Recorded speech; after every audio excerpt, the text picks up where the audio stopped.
Hi, I'm Amy Cherry. I'm Vice President and Senior Editor at Norton, and I want to talk to you about two books that I think you will love for your book group. One that we recently published is called The Obituary Writer. It's by Anne Hood. You may know her because of The Knitting Circle or Comfort or The Red Thread. And this one and the book I will tell you about by Andre Dubus III are both really interesting in that they have characters who don't immediately line up. And the author seduces you in, and you have to figure out the connections between the people. And many of them are very surprising. With Anne Hood's book, it's the first time that I can recollect she's actually set a book back in time. Most of her books are contemporary. And so it starts on an evening in 1906, going into the early morning hours. A woman is with her lover. He's getting ready to leave. He's married, but his wife won't divorce him. And they're saying goodbye, and both of them are obviously madly in love. He's actually bought her the townhouse she lives in. And he goes off. She falls back to sleep. And then she wakes up, and the world is indeed crashing around her, because this is the day of the San Francisco earthquake. And at this point, fires are breaking out, streets have fallen, houses are falling, and it's probably the worst catastrophe at that point in time that the U.S. has ever encountered. Vivian, we next see, it's 1919. And Vivian is alone. And we can see that she is dealing with a loss, but she doesn't know for sure that her lover is gone. People have disappeared. There's a lot of missing people, people with amnesia, people who just can't find where their lovers are, where their families are. And she's gone north of San Francisco, and she's become what she's termed the obituary writer. She writes for a small paper, and people come to her because she can encapsulate in a few words exactly who their loved one was. And so she gets these knocks on the door, and she deals with these people in grief, but she relieves their grief by giving them back the person who is gone. In the meantime, there's Claire. And it's the 1960s, optimistic time. The Kennedys campaign is on, and she is working it.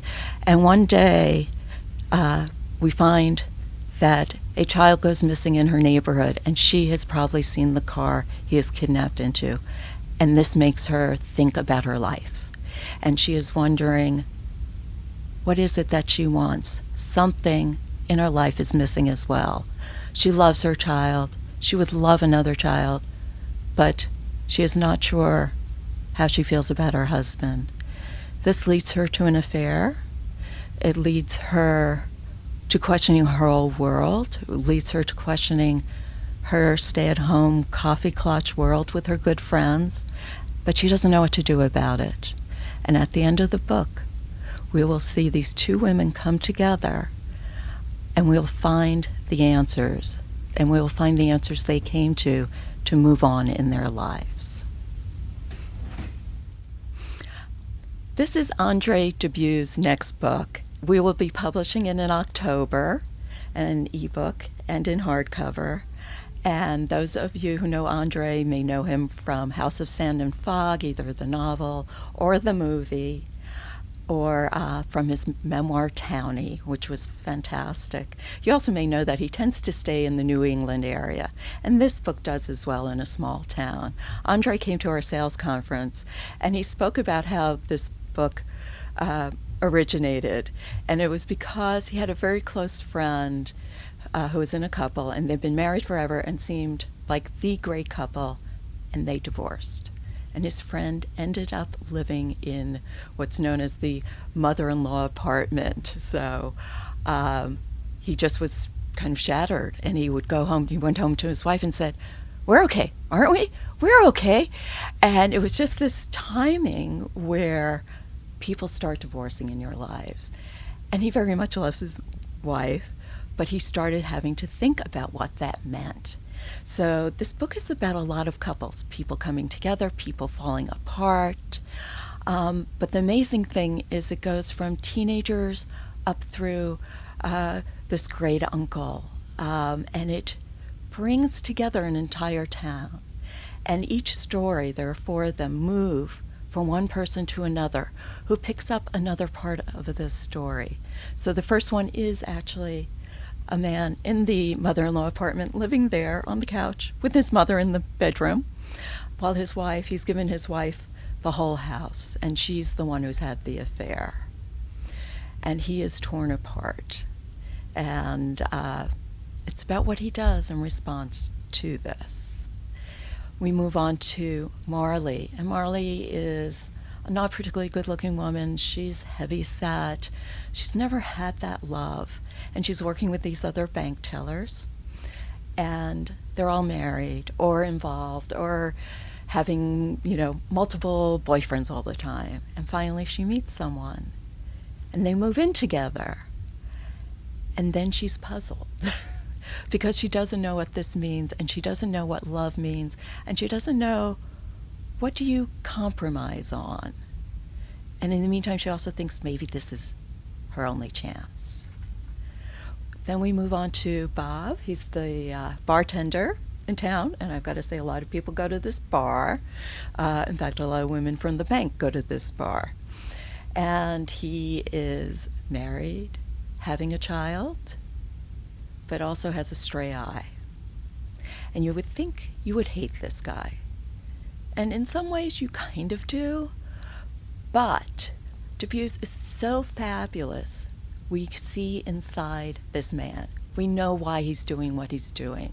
We know that he's really a pretty good guy, though he has the exterior of all those guys you hate. And it comes to a really climactic point, and you have to rethink everything about him, and he has to rethink everything about him, which moves on to a waitress who's at the bar. And this is the longest portion of the book, and I have to say I find it the most satisfying and kind of the most amazing, because Andre gets inside the head of this 17-year-old high school kid waitress who has, through the horrors of online digital, been uploaded doing something that should never have been seen.